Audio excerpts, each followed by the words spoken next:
Welcome to the WION podcast, where we explore fascinating stories and ideas from various fields. In this episode, we explore a surprising discovery at the Fukushima Daiichi nuclear site in Japan, where microbial life is thriving in highly radioactive water, showing how life survives against all odds.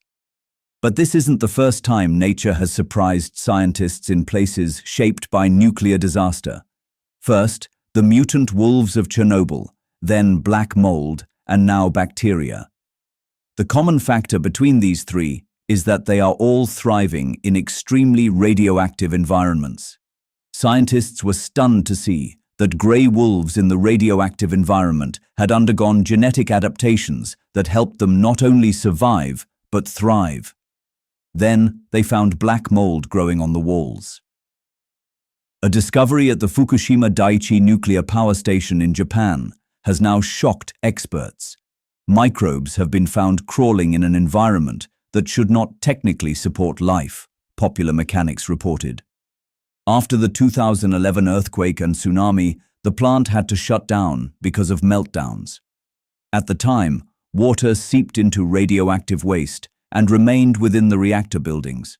A huge colony of microbes soon took over this region where nothing should have thrived. One would assume that these microbes probably have genetic resistance like the grey wolves of Chernobyl, which helped them live in such a hostile environment. Shockingly, that is not the case. Biologists Tomoro Warashina and Akio Kanai from Keio University in Tokyo analyzed the microbe samples taken from the highly radioactive water below the reactor building. They expected to find radiation-resistant microbial species, but surprisingly found no radiation-resistant microbial species and no signs of special genetic resistance to the harmful effects of radiation. Yet, they were thriving in the sludge. The microbiome they analyzed had been exposed to persistent radiation. After checking the water for genetic markers of different microbes, Warashina and Kanai discovered bacteria from the Limnobacter and Brevirhabdus genera. The scientists also found a smaller amount of iron oxidizers from the Hoflia and Sphenopixis genera. None of them had any resistance to radiation, but they were thriving in a toxic environment that would not have been suitable for any other forms of life.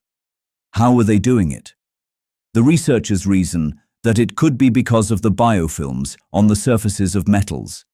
The mixture of emergency cooling water and seawater inside the torus room likely led to the formation of the biofilms.